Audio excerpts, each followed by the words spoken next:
আসসালামু আলাইকুম রহমতুল্লাহ। আলহামদুলিল্লাহ ওয়াসসালাতু ওয়াসসালামু আলা রাসূলিল্লাহ বাদ। ফব টিভি আয়োজিত ফব ইসলামিক দৃষ্টি অনুষ্ঠানে আপনাদেরকে স্বাগতম। ফব টিভি এই অনুষ্ঠানে নির্ধারিত বিষয়ের উপর মুসলমানদের জন্য কিছু আলোচনা পেশ করে থাকে, যাতে আলোচনা থেকে আমাদের দর্শক মণ্ডলী কিছু জানতে, বুঝতে, উপলব্ধি করতে পারেন। তো সেই ধারাবাহিকতায় আজকের আলোচনা পিতামাতার অধিকার বা পিতামাতার দায়িত্ব কর্তব্য সন্তানের প্রতি, সন্তানেরও কি দায়িত্ব কর্তব্য পিতামাতার প্রতি। বন্ধুগণ, এটি খুবই গুরুত্বপূর্ণ একটি বিষয়। আল্লাহ তাআলা যেন আমাদের জন্য ফায়দা হয়, উপকার হয়, এমন কিছু কথা আল্লাহ তাআলা যেন আমাদেরকে বলার, বোঝার, উপলব্ধি করার তৌফিক দান করেন। আপনারা সবাই সাক্ষী আছেন সমাজের কি অবস্থা।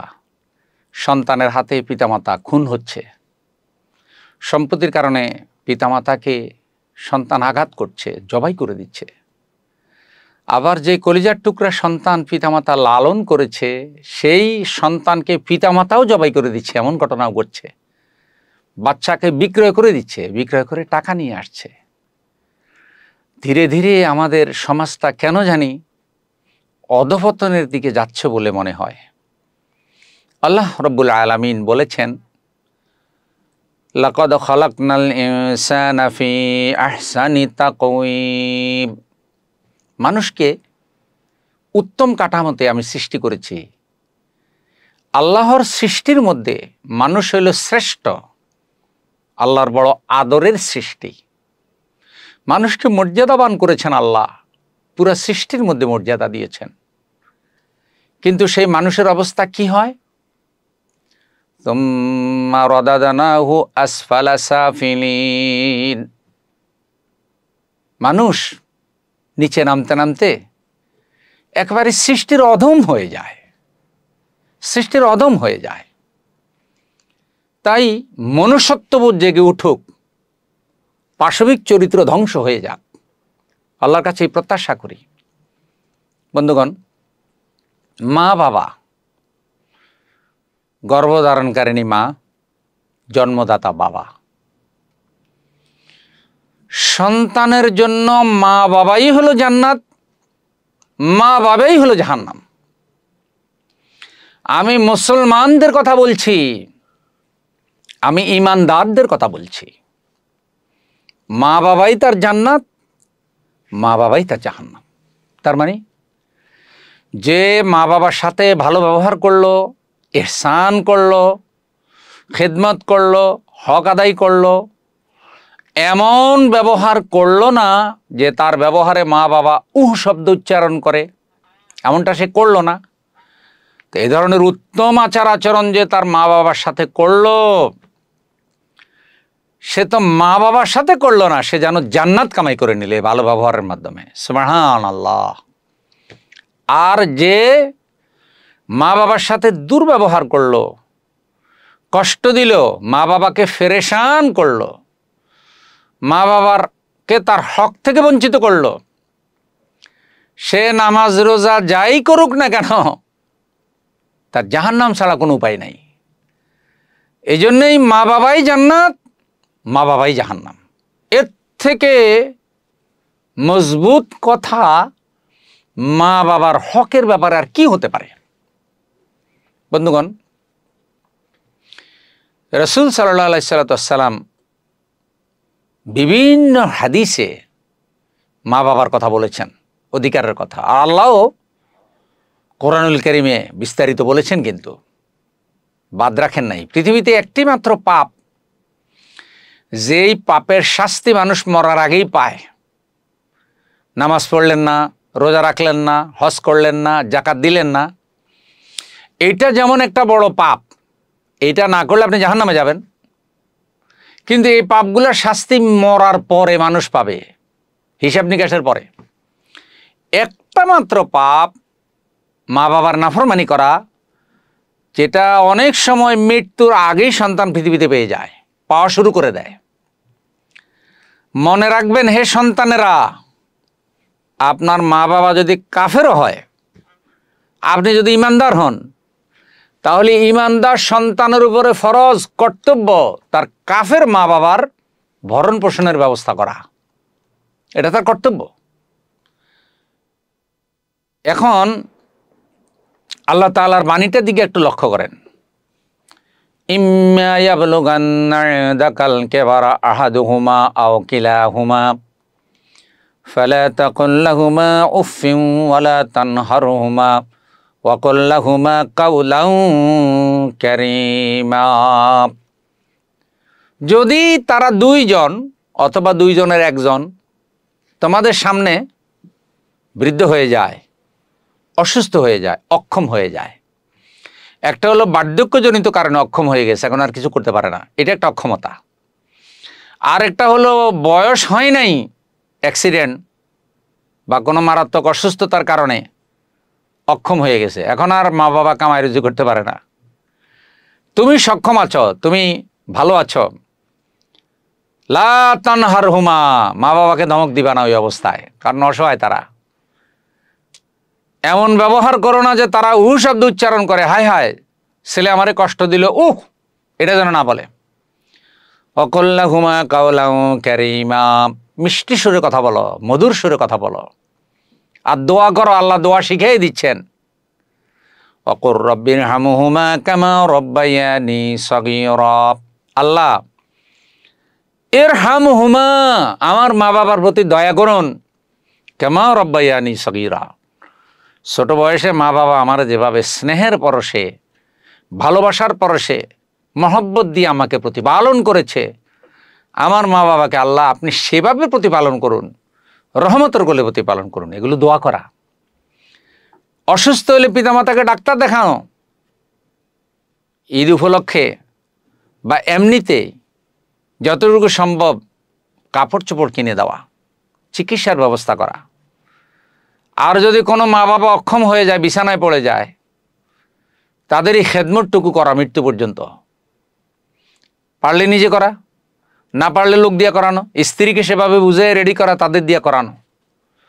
এইভাবে যদি মা বাবার সাথে মানবিক আচরণ করা যায়, ইসলাম অনুযায়ী আচরণ করা যায়, তাহলে এই মা বাবার খেদমতটা আপনার জান্নাতের উসিলা হয়ে যাবে। এবার আসুন, মা বাবাদের কি দায়িত্ব কর্তব্য। 1 নম্বর, ইসলামিক নাম রাখা। ভালো একটা নাম রাখবেন সন্তান জন্মগ্রহণ করলে, আজান একামতের ব্যবস্থা করবেন। এরপরে সম্ভব হলে আকিকা করবেন, আকিকা, ছেলে মেয়ে উভয়ের জন্য আকিকা করা। এরপরে সন্তান প্রতিপালন করা। কোনো মা যদি সন্তানকে দুধ না খাওয়ায়, এটা সন্তানকে তার হক থেকে বঞ্চিত করা। কারণ আল্লাহ তাআলা মায়ের স্তনে যে দুধ দিয়েছেন ওটা সন্তানের জন্য দিয়েছেন। এখন মা সন্তানকে খাওয়াইলো না, বিভিন্ন যুক্তি দিল যে আমি দুধ খাওয়ালে আমার যৌবনকাল নষ্ট হয়ে যাবে, বা আমি খাওয়াবো না, আবি যাবি ইত্যাদি যুক্তি দিল, তাহলে সন্তান কিন্তু অধিকার থেকে বঞ্চিত হলো। এটাকে আল্লাহ মাতাকে এই দায়িত্ব আল্লাহ দেন নাই, এই অধিকার দেন নাই। এরপরে কোনো সন্তানের উপরে মা বাবার অবিচার করবেন না। মনে রাখবেন, কোনো মা বাবাও যদি সন্তানের সাথে দুর্ব্যবহার করে, তাহলে মা বাবারও একটা বিচারের ব্যবস্থা কিন্তু আল্লাহ রেখেছেন। এই জন্য আপনার নিজের সম্পত্তিতে সন্তানদের মধ্যে সুবিচার করবেন। ইন্নাল্লাহা ইয়া'মুরু বিল আদলি ওয়াল ইহসান, আল্লাহ তোমাদেরকে আদেশ করছেন, ইয়া'মুরুকুম বিল আদলি ওয়াল ইহসান, তোমাদেরকে আল্লাহ আদেশ করছেন আদল করো, ইহসান করো, ন্যায় বিচার করো। তো যেই পিতা যেই মাতা সন্তানের সাথে ন্যায় বিচার করে না, সেই মাতা বাহিরে ন্যায় বিচার করবে কেমনে? এই যে আজকে যেই ধরনের সামাজিক অবক্ষয় হচ্ছে এবং অনেক জায়গায় সন্তানের হাতে পিতামাতা মারা যাচ্ছে, আপনি খবর নিলে জানবেন এই ধরনের পারিবারিক অশান্তি জড়িত। কোনো কালে একটা সন্তান তার বাবার গায়ে আঘাত করার কথা না, যদি পাগল হয় মাতলামি করে ভিন্ন কথা, কিন্তু যখন জায়গা জমি নিয়ে গণ্ডগোল হয়, ঘর নিয়ে বাড়ি নিয়ে গণ্ডগোল হয়, তখন কিন্তু পিতা পুত্রের ওই মহব্বত আর থাকে না, ওই পবিত্র ভালোবাসাটা আর থাকে না। তখন এটা হিংস্রতায় পরিণত হয়ে যায়, সে তার বাপের উপর আঘাত করে। কেন? ইবলিস ওই সুযোগটা নেই, এখানে অধিকারের ব্যাপার, যে আমার বাবা যদি আমার এখান থেকে বঞ্চিত করে আমি কই থাকবো। এই জন্য পিতামাতাও খুব সতর্ক সাবধান থাকা, কোনোভাবেই যেন তার সন্তানরা তার দ্বারায় মনক্ষুণ্ণ হওয়ার মতো আচরণের শিকার না হয়। এক সন্তানের প্রতি অবিচার করছেন, ওর টাকা পয়সা খাচ্ছেন, ও পাঠাচ্ছে আপনাকে ভালোবেসে, ছেলে বিদেশে থাকে আপনাকে দিচ্ছে, আর আপনি সেই সন্তানের ব্যাপারে খারাপ ধারণা পোষণ করছেন, তার স্ত্রীর সাথে খারাপ ব্যবহার করছেন, আর যে সন্তান কোনো রুজি করে না আপনি তাকে বেশি ভালোবাসতেছেন, তাকে আপনি ওই যেই ছেলে টাকা পাঠাচ্ছে ওর টাকা দিয়ে তাকে পালতেছেন, উল্টা ওই ছেলের উপর আপনি অন্যায় করতেছেন। পিতামাতা হলেই কিন্তু আল্লাহর আইনের ঊর্ধ্বে আপনি চলে যান নাই। এই জন্য ছেলে মেয়ের উপরে অন্যায় করবেন না। কোনো ছেলেকে তার বউর স্ত্রীর ব্যাপারে খারাপ ধারণা দিবেন না। আমাদের সমাজে বহু সন্তান আছে তারা মা বাবার পাগল, অনেক ছেলে আছে পাগল, গায়ের চামড়া এখনও মা বাবাকে খুলে জুতা বানিয়ে দিতে চায়, এমন বহু সন্তান আছে। অনেক ক্ষেত্রে আমরা অভিযোগ পাই ওই রকম মা বাবারা ওই ছেলের স্ত্রীর সাথে দুর্ব্যবহার করে, ওই ছেলের বাচ্চাগুলারে সইতে পারে না, এবং ছেলের বউর ব্যাপারে ছেলেকে খারাপ পরামর্শ দেয়। অন্য অন্য ভাইরা যেন ওই ভাইয়ের দ্বারা উপকৃত হয় এইসব ফন্দি করে না, এটা করবেন না। আপনার যদিও একাধিক সন্তান হয়, একাধিক ছেলে হয়, এক ছেলে সবাইকে পালবে এটা নিয়ম না, তা আপনাকে সে দেখাশোনা করবে। আর স্বাভাবিক নিয়ম অনুযায়ী যেহেতু ফ্যামিলিতে যেটা হয় এটা হবে, কিন্তু ওরাও তো ওদের ভাগ্য নিয়ে আসছে। দেখা যাবে ওরা যখন বড় হবে, ওদের যখন আল্লাহ তাআলা কিছু দেবেন, তখন হয়তো এরা তার বড় ভাইকে নাও তো দেখতে পারে, তার সেই খেদমত নাও তো করতে পারে। অতএব আপনি পিতামাতা হিসেবে কোনো সন্তানের উপর অবিচার করবেন না, সম্পত্তির ব্যাপারে অবিচার করবেন না, ভালোবাসার ব্যাপারে অবিচার করবেন না। যেই সন্তান আপনাকে একটু বেশি দেখাশোনা করে তার জন্য আল্লাহর কাছে দোয়া করেন, আল্লাহ তাকে অনেক দেবেন। কিন্তু একটা সন্তান আপনার সাথে ভালো ব্যবহার করলো আর এই কারণে আপনি ওই সন্তানকে ভালো জায়গাটা লিখে দিয়ে দিলেন, অন্য সন্তানকে আপনি দিলেন না, তাহলে তো অবিচার হলো। যেই ছেলে আপনার সাথে ভালো ব্যবহার করলো এটা বোঝা যায় না যে ওই ছেলে আপনার আল্লাহর সন্তোষের জন্য করতেছে, এটা বোঝা যায় না। আপনি যখনই তার ভালো জায়গাটা দিয়ে দিচ্ছেন তখনই বোঝা যাবে যে আপনাকে রাজি খুশি করায় আসলে সেই পৃথিবীতে কিছু সম্পত্তি হাতিয়ে নিতে চেয়েছে, ওটা সে করে ফেলেছে, আর এর জন্য আপনি দায়ী হবেন আল্লাহর কাছে। অতএব পিতামাতাদের কাছে অনুরোধ, সন্তানদের প্রতি অবিচার করবেন না, সন্তানদেরকে দিন শিখান, সন্তানদের স্ত্রীদেরকে সন্তানের মতো ভালোবাসুন। নিজের মেয়েটাকে যেখানে বিয়ে দিয়েছেন তারা যেভাবে আপনার মেয়েকে সন্তানের মতো ভালোবাসুক এটা চান, আপনিও অন্যের মেয়েকে নিজের সন্তানের মতো ভালোবাসুন।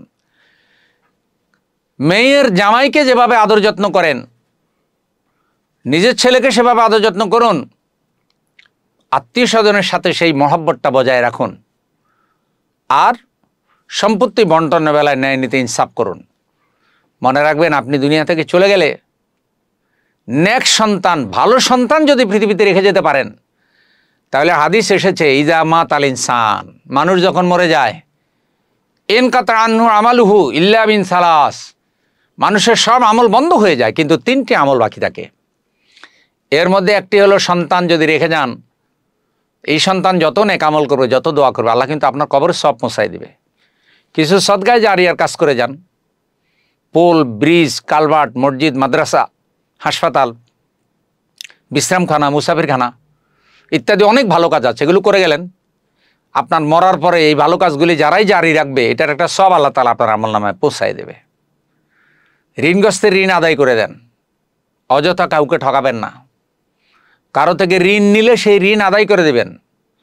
এখন এমন একটা অবস্থা হয় আত্মীয় স্বজনের সম্পর্ক নষ্ট হয়ে যায় ঋণের কারণে, হাওলাত এনেছে আর টাইমলি দেয় না, এটা যেন না হয়।